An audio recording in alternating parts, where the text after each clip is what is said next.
स्थिति में कौन देकर करेगा उसको? राष्ट्रपति का शपथ कौन दिलाता है? भारत के सुप्रीम कोर्ट के मुख्य न्यायाधीश, ठीक है। और अगर मुख्य न्यायाधीश अनुपस्थित हैं तो उस स्थिति में राष्ट्रपति को शपथ कौन दिलाता है? हाँ, सुप्रीम कोर्ट के वरिष्ठ न्यायाधीश। समझते हैं वरिष्ठ मतलब ना, जो उम्र में सबसे ज्यादा हो, जिसका ज्यादा अनुभव हो, उस वही क्या करता है? शपथ दिलाता है। तो अनुच्छेद कितना हो जाएगा ये? 60।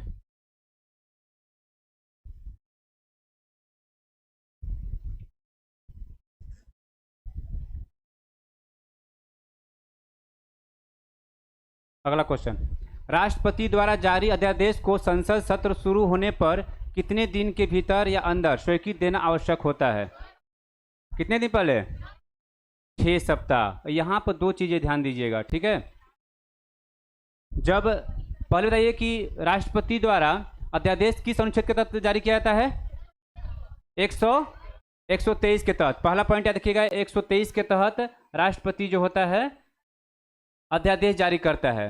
दूसरा पॉइंट कि जब अध्यादेश कब जारी करता है? वो जब दोनों सदन में से कोई सत्र या दोनों सदन जो है सत्र में ना हो, तो उस कंडीशन में राष्ट्रपति के पास पावर है कि वो चाहेगा तो अध्यादेश जारी कर सकता है। लेकिन जैसे ही सत्र में आएगा, जैसे ही सदन जो है या संसद सत्र में आएगा, तो उसे कितने दिन के बाद? 6 सप्ताह के अंदर उसे पास किया जाता है। अगर वो पास हो जाता है तो ये अध्यादेश फिर से ये कंटिन्यू चलेगा, और नहीं तो क्या हो जाएगा? वो अपने से ही क्या हो जाएगा? समाप्त हो जाएगा, ठीक है।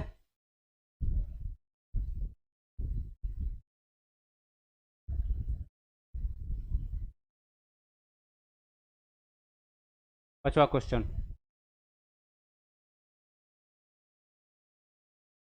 निम्नलिखित में कौन सा कथन सत्य नहीं है? सत्य जैसे ही देखिए, क्या सत्य जैसे ही पूछेगा ना, सत्य नहीं है तो असत्य यहां पे लिखिएगा। इससे बहुत सा कंफ्यूजन होता है, असत्य या गलत, कौन सा इसमें गलत है? तो राष्ट्रपति द्वारा अनुच्छेद 123 के तहत अध्यादेश जारी कर सकता है, बिल्कुल सही है, सही है ना। ये पहला स्टेटमेंट क्या है? सही है। दूसरा, राष्ट्रपति को अपने कार्यकाल से पूर्व किसी प्रकार से हटाया नहीं जा सकता है। हटाया जा सकता है, लेकिन देखिए यहाँ दो चीज़ देखिएगा, पहले आगे पढ़ लेते हैं। भारतीय संविधान का अनुच्छेद 143 राष्ट्रपति को कानूनी मसलों पर सलाह लेने का अधिकार देता है, देता है कि देता है? लेकिन क्या राष्ट्रपति उसे मानने के लिए बाध्य है?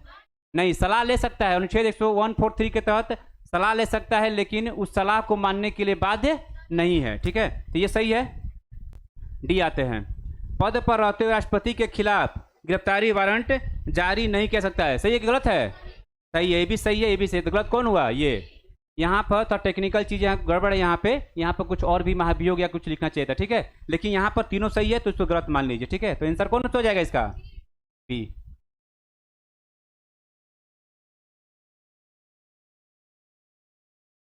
यहाँ पर समझिएगा, क्वेश्चन समझने वाला है। 6वां नंबर, भारत के राष्ट्रपति की तुलना निम्नलिखित में से किससे करना सर्वाधिक उचित होगा? ठीक है, तो ब्रिटेन के सम्राट से। अभी कौन है ब्रिटेन का सम्राट? अभी ब्रिटेन का सम्राट कौन है अभी? जॉर्ज तृतीय, ठीक है, जॉर्ज तृतीय, ठीक है। और देखिए क्या होता है, समझिए। जैसे हमारे भारत में क्या है, एक राष्ट्रपति हैं, प्रधानमंत्री है, और आपको पता है कि संघ की कार्यपालिका शक्ति किसमें निहित है? राष्ट्रपति में निहित है। इसका मतलब ये हुआ कि जितने भी कार्य किया जाता है किसके द्वारा किया जाता है? राष्ट्रपति के द्वारा। लेकिन ब्रिटेन में क्या होता है कि ब्रिटेन में एक राजा होते हैं जो भारत के राष्ट्रपति के इक्विवेलेंट होते हैं, ठीक है। मतलब सारा काम ब्रिटेन के सम्राट के द्वारा किया जाता है, लेकिन मुख्य रूप से काम कौन करता है? वहाँ के प्रधानमंत्री करते हैं। जैसे भारत में प्रधानमंत्री करते हैं, वहाँ पर राष्ट्रपति का कोई पद नहीं है। ब्रिटेन में जो राष्ट्रपति का पद नहीं, किसका पद है? सम्राट का पद है। जो यहाँ पर राष्ट्रपति है, उसी तरह से ब्रिटेन में क्या है? सम्राट हैं। तो इसका आंसर क्या हो जाएगा? ब्रिटेन के सम्राट से। अगला क्वेश्चन,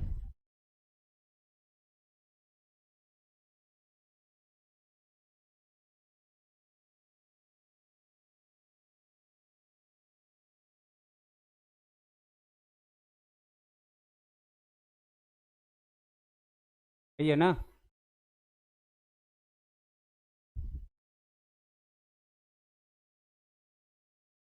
समझिए, भारत में कार्यपालिका का अध्यक्ष कौन होता है? बताए थे ना आपको, कौन होता है? राष्ट्रपति। इसमें तो कुछ है ही नहीं समझाने वाला। अगला क्वेश्चन,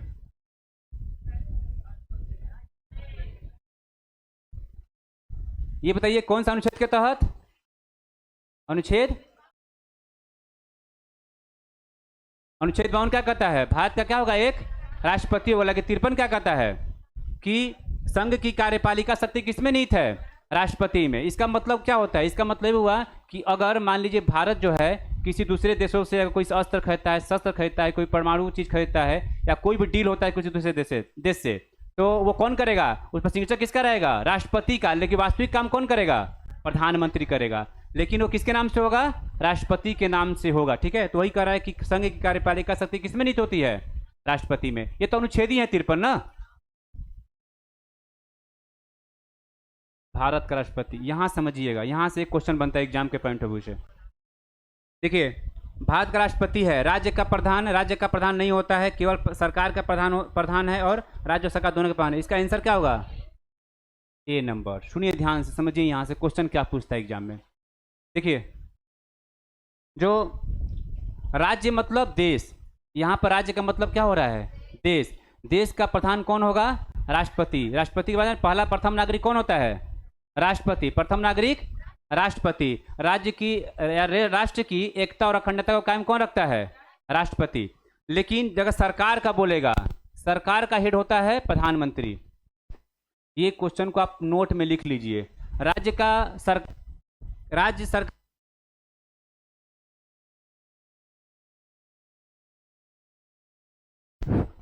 देखिए, राज्य का प्रधान या राष्ट्र का प्रधान कौन होगा? राष्ट्रपति। लेकिन सरकार का प्रधान कौन होगा?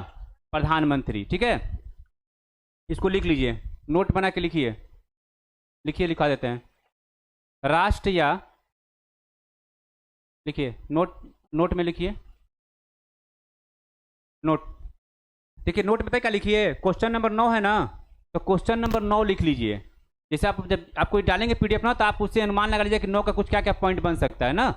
तो क्वेश्चन नंबर 9 में लिखिए, राष्ट्र या राज्य का प्रधान, राष्ट्र या राज्य का प्रधान राष्ट्रपति होता है, जबकि जबकि राष्ट्र या राज्य का प्रधान राष्ट्रपति होता है, जबकि सरकार का प्रधान जबकि सरकार का प्रधान प्रधानमंत्री होते हैं। ठीक है,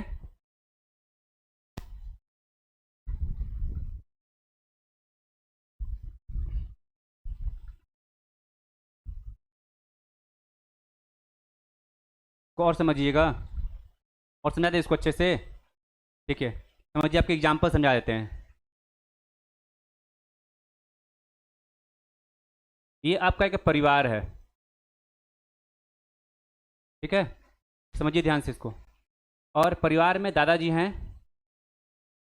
और इनके बच्चे हैं, 3 बच्चे हैं इनके, एक ए, एक बी और एक सी।